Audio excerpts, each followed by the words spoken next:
Hi, I'm Meredith Bell, President of Performance Support Systems, and with me today is David Aduddell.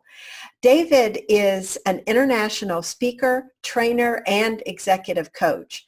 And as the Senior Leadership Consultant and Director of Operations with Zoe Training in Denver, David focuses on helping people improve the performance and the productivity of both the leaders in the organizations as well as their teams. And his clients range from Fortune 50 companies all the way to very small nonprofits. And what's exciting to me is that David does a number of customized kinds of projects with clients that usually start with some kind of assessment followed by training and coaching. A little bit about your experiences over the years so we understand where the material for your book came from, and especially those 4 coaching zones that you describe. I love your question. Well, let's start off with, over the last 20 years, I've worked with organizations all over the country, and I noticed that there are 2 things that most organizations are looking to do. One is they want to know how they can optimize performance. That's all there is to it. How do we get more from the people that already are in the seats of the organization that we have here? And the second thing that they do is they come in and they say, we want to know, how do we deliver better results?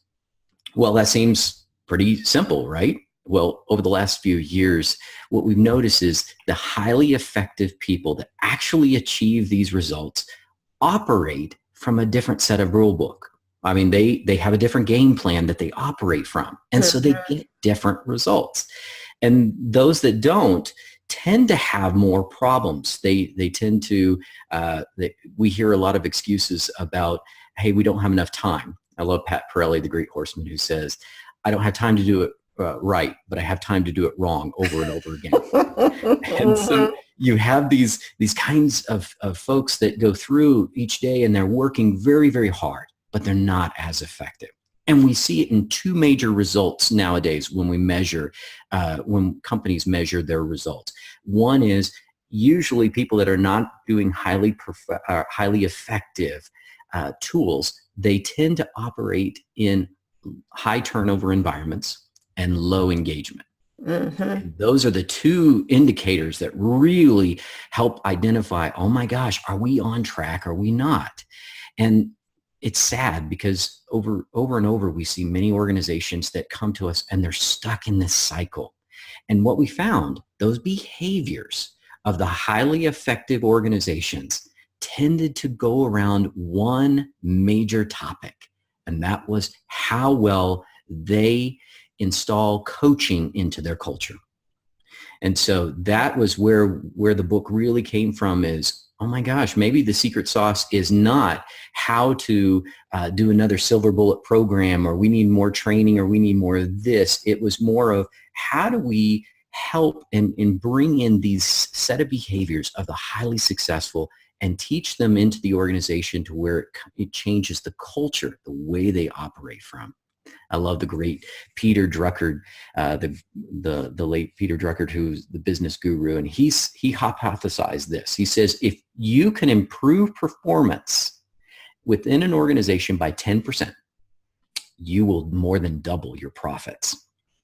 10% of an investment you already have a sunk cost on. Just by simply improving what your team is doing by 10%, you will more than double the profits. And that gets people's attention. They go, wow, we work so hard to double those profits in many ways. But if they just realize they already have the tools to do that, it's just tweaking those things. And well, I'm sorry, go ahead. No, go ahead. I was going to say, as part of that creating a culture, one of the things that impressed me as I read your book was your ability to really do 2 things with the book, and that's where that subtitle came in. It was, you were really the coach for the reader, acting as a coach for them, but also you were showing them how they can be coaches to their own people.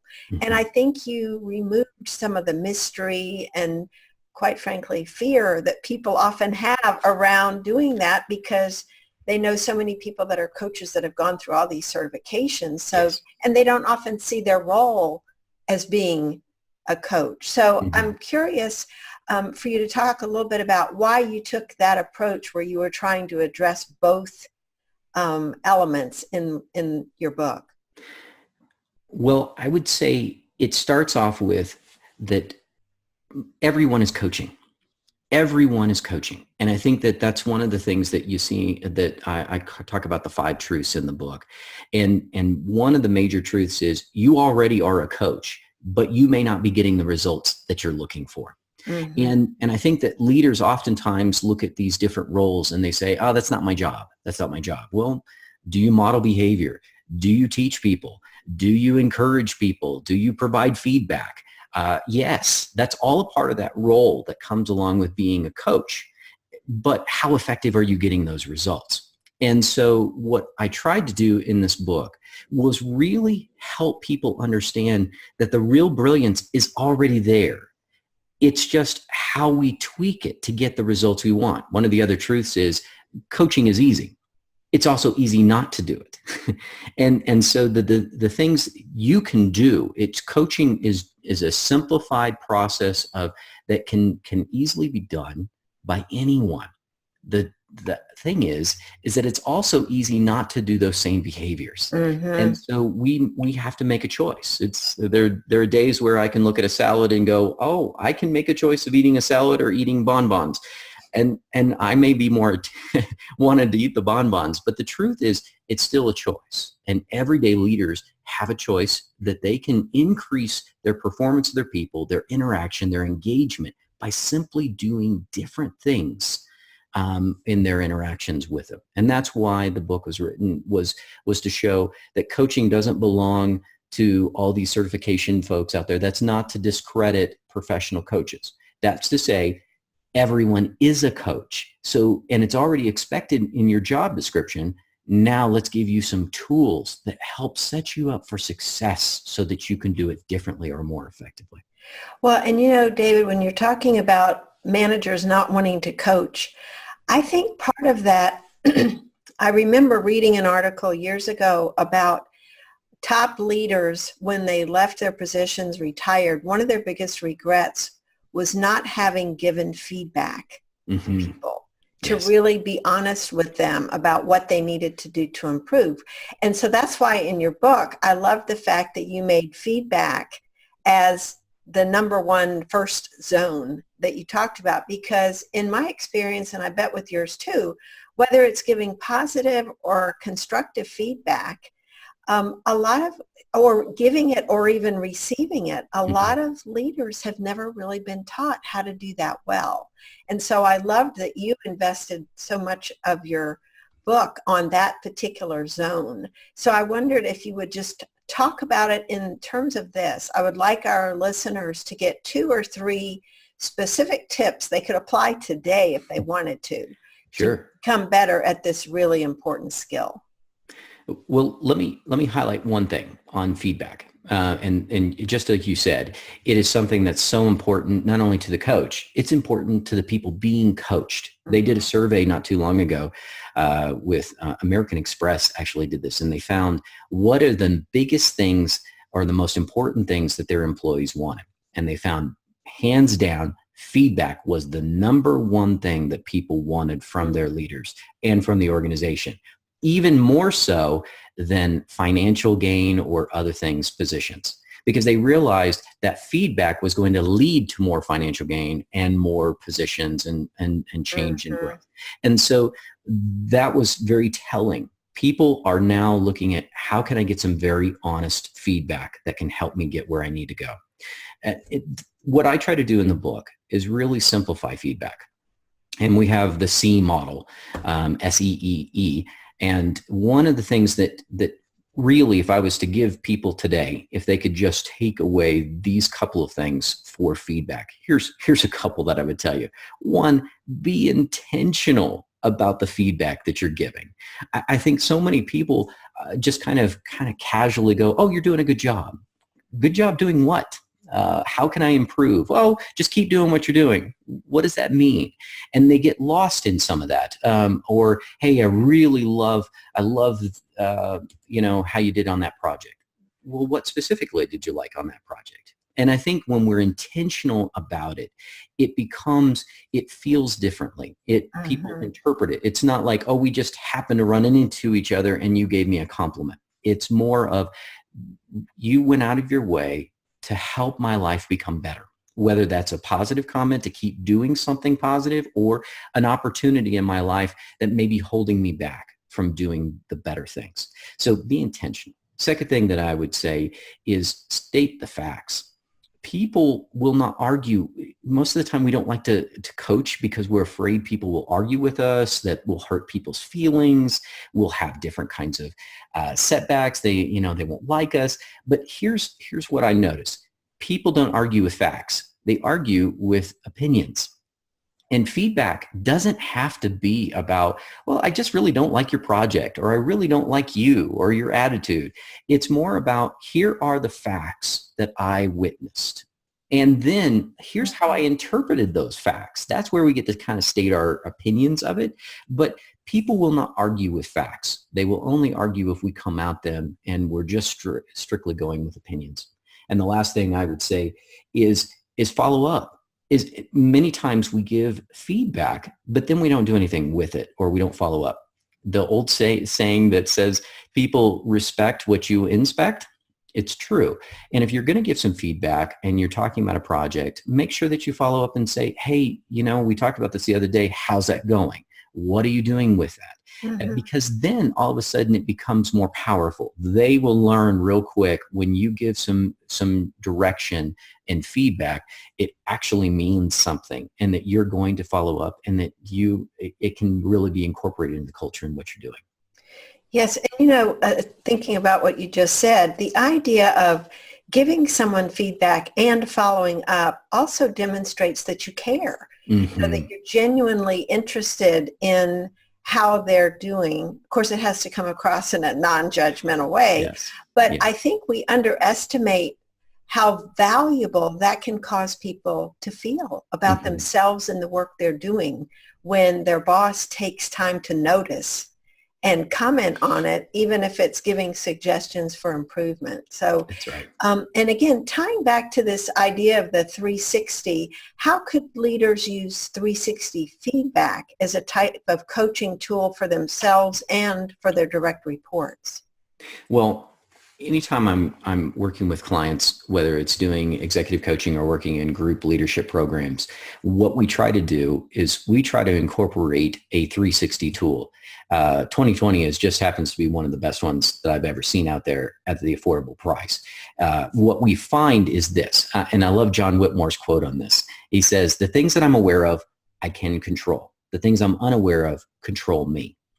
And I think that that's a profound way of approaching things. We can't fix or address what we don't know.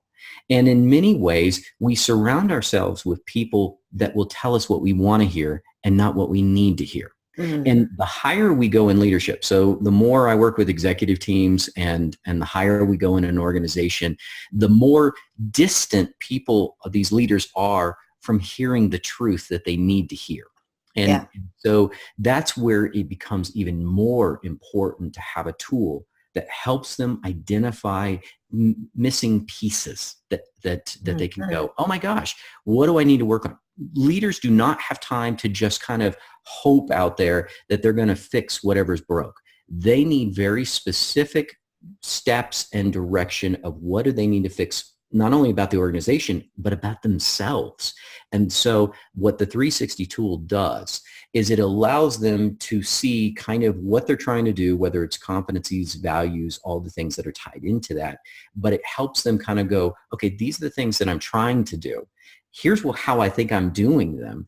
And then allow other folks to say whether or not they're doing an effective job with it. And what most leaders I found is that they find that they're trying to fix the wrong things and they're not addressing the things that are really hurting them. And so that's what the 360 tools like 2020 does, is it really helps laser target oh my gosh, if I just spend a little time here, it would fix all of this mess I'm dealing with over here. And it makes a job of a coach and makes a job of a leader so much easier. And I guess I should have framed it up front, because it's possible somebody's not familiar with 360 feedback. It got its name because it was originally used with leaders who had a boss, peers, and direct reports. So basically they were getting feedback from everyone who had firsthand experience with their performance. But today we see them used for, you might say 180, where you might have, individual contributors who get feedback from their boss and peers. But the idea is input from people who know your work firsthand and can give input in a way that gets aggregated and is anonymous and confidential, so they can be honest and hopefully lead to dialogue about what the person who got the feedback learned from it. Yes. Well, and to build on that, it also gives them a platform or a baseline to be able to say, all right, I'm wanting to work on these things. Did I improve? And so what a 360 tool, many people think, a Survey Monkey can do this. And where a Survey Monkey can't is limited, is that it may give you some awareness on the baseline, but it doesn't go any further than that. Then you have to evaluate and go, well, did I do better? I'm not sure. A true 360 tool helps you create the baseline and then create the different mile markers to say, am I making these improvements? And that's a big difference. And that's where the investment really comes out and what makes a difference. Mm-hmm. Right, because with assessments, you don't want to just do an assessment and have it get put on the shelf. You want someone to create a plan for making changes and then be able to measure it down the road. Let's talk about now some of your, maybe one or two examples of clients you've worked with. So our listeners can get a sense of what kind of a positive impact are you having when you do your assessment, training, and coaching with a specific client. Absolutely. Well, let me tell you about Pam. Pam was a senior leader in an organization in a real estate company. And she's kind of this all-star that, in her mind, and many people would talk about, oh, she's got these great things going on. And yet at the same time, what I would hear when I was working with her team was a whole different side of Pam. And people would say, yeah, she's not really here. She's not engaged. She's not this. When I talk to Pam, Pam's like, oh, I'm doing such a great job. We can't do any better. We're doing this. Her leadership team would talk about her and go, man, she's falling behind. And I realized we had this major disconnect. We brought in a 360 tool. And what was wonderful about it was it kind of helped her see. She put in her results. She said, I got these things, scored right. Her direct report scored her, and then her leadership team scored her as well, and her peers. But for the most part, the dissonance was that her team did not come anywhere near the scores that she had scored herself in those same categories. And it was amazing to have that conversation with her in a one-on-one coaching where we were talking through and going, hey, what are you noticing here? What stands out? Well, and for that light bulb, because again, people don't argue with facts. See, I can sit here and say, I don't think people like you. I don't think people really respect you or really want to follow you. But what this does is it says, here are the facts of what people actually are saying. Here's what you believe about this. What's the difference and what are you going to do about that? And she really woke up and was able to go in and do some meetings with her team differently. They did a start, stop, and continue. She realized she wasn't inviting these honest trust talks. And so what it did was it really opened the door for her team. By the way, it enhanced, because she did that, her team's performance went up, and she couldn't figure out, she kept going, well, the economy is so, is what's hurting me right now. And so I can't keep good people and all these things. And I can say to her, people don't leave, good companies. People leave bad leaders usually. And it comes back to the leadership side. And so what are you doing or what are you not doing that's hurting you, that people don't want to be working with you as much. And so what she found was, oh my gosh, the gap was not the economy or the bad times or this particular real estate piece. It was her. She was the biggest factor. And once she fixed herself and those things, her numbers shot up and her turnover decreased. And thinking about that story, the role of a coach is so critical there because as you just demonstrated with the questions that you asked her, you weren't trying to tell her, you were drawing out of her own insights and observations, and people are much more committed to their own opinions and their own insights rather than someone else. But the other thing I was thinking as I was listening to that story is she could have gotten discouraged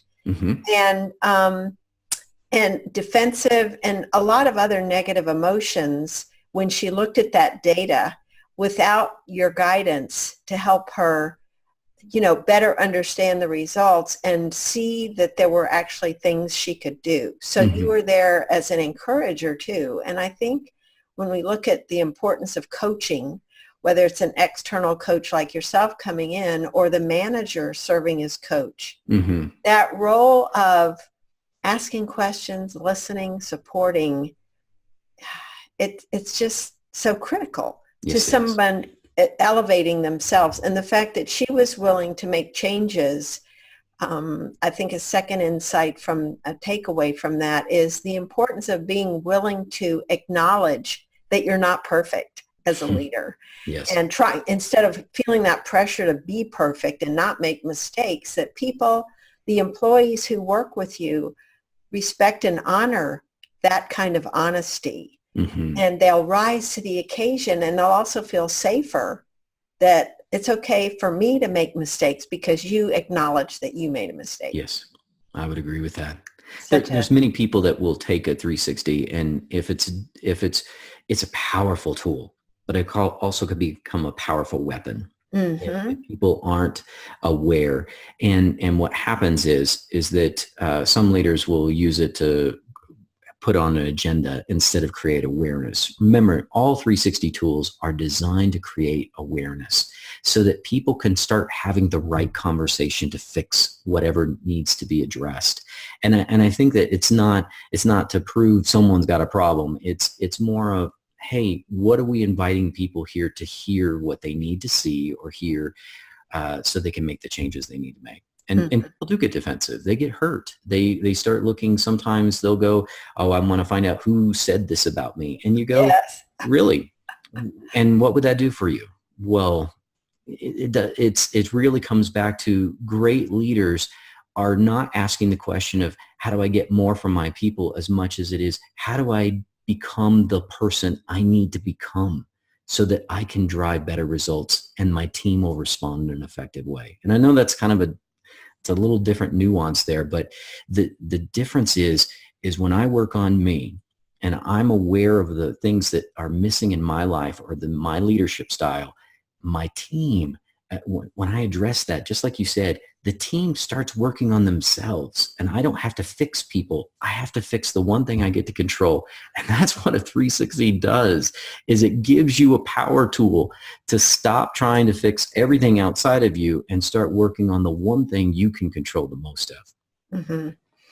Yeah, the very best applications I've seen of 360 are when someone takes the results, and often with the aid of a coach, looking at what are my strengths that people want more of, where are they saying, we really need you to improve here, and then sitting down with them, often as a group, to say, here's what I learned, and thank them for their willingness to be honest, and not trying to point the finger, but really starting a dialogue. Here's what I learned. Here's what I'm going to commit to changing, and I want your support and help with. So that if they fall short in that area they're working on, people will feel comfortable to say, hey, you said you weren't going to interrupt us anymore, but there you just did. And so, having that freedom to speak up, I think just creates what you said right at the beginning, this whole idea of a coaching culture.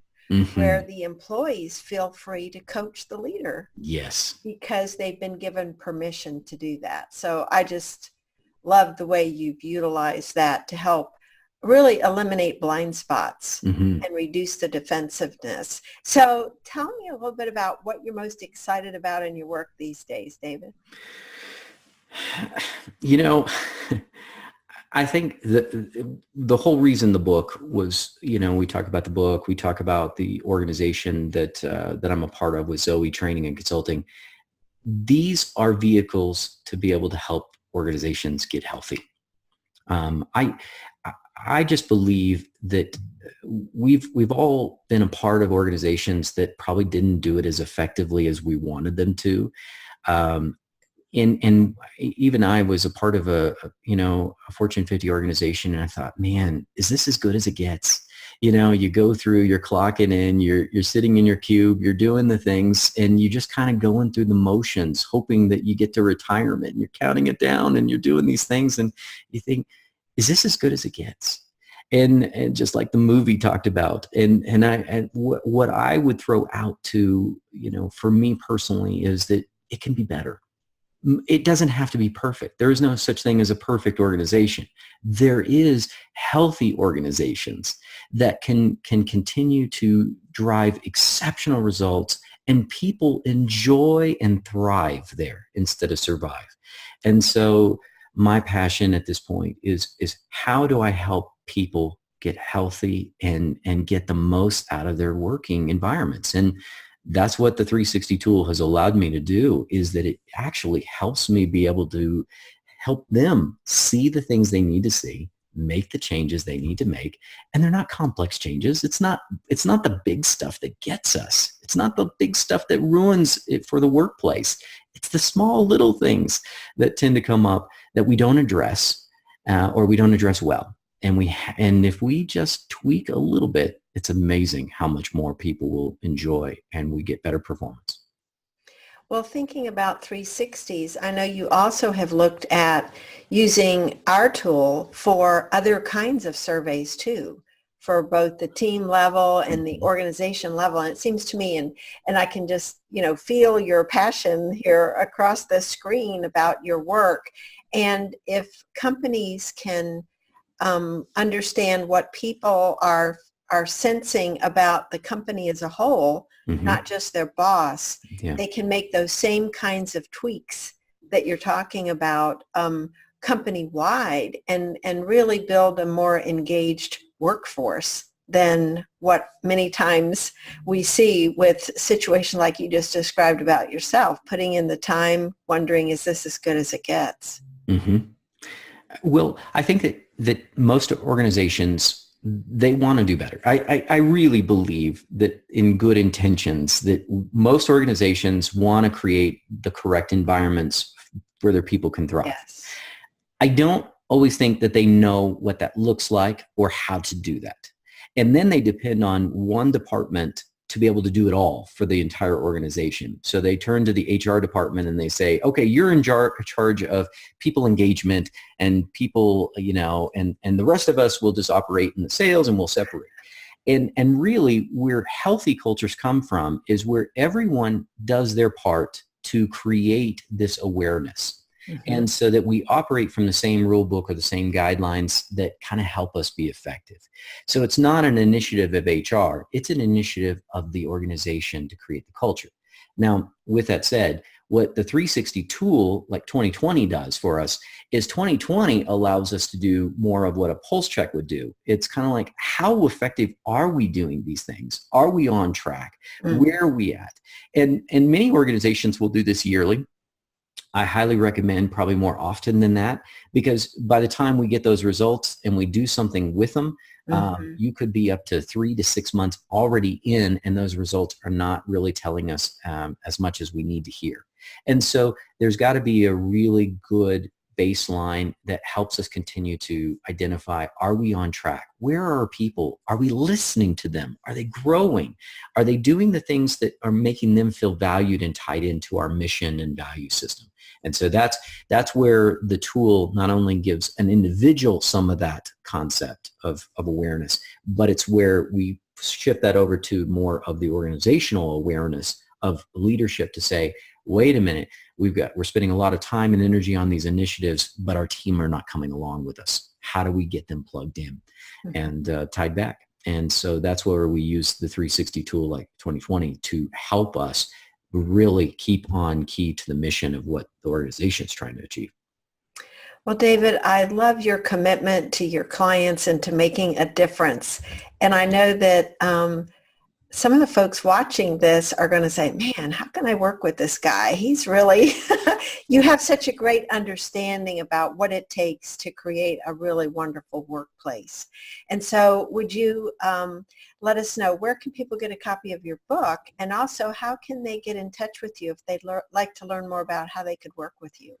Sure. Well, first of all, you can get the book on Amazon. It's probably the fastest way. You can get the ebook, or you can get the book and pick it up there, and it ships out really quick. And it's called Breaking the Coaching Code there, but it's available there. That's probably the easiest way to get it. As far as reaching out to me, people can reach me at david@zoetraining.com, and that's zoetraining.com. And what we again, that's probably the best way for us to start the dialogue. Again, I know the goal for what we do and the work we do within Zoe is we try to find solutions, and we're not out selling classes, or we're not out just trying to sell products. We're out trying to, how can we help you solve the things that are the most hurting you or holding you back from reaching where you want to go? And so that's the big stuff to how we operate with that, and we'd be glad to partner with you. That's great. So for those of you who are interested in partnering with someone who has very high integrity, is really committed to getting great results, and is just a delight to work with, I encourage you to contact David. And David, thank you so much for joining me today. It's been just such fun and a pleasure to talk to you. Thank you very much.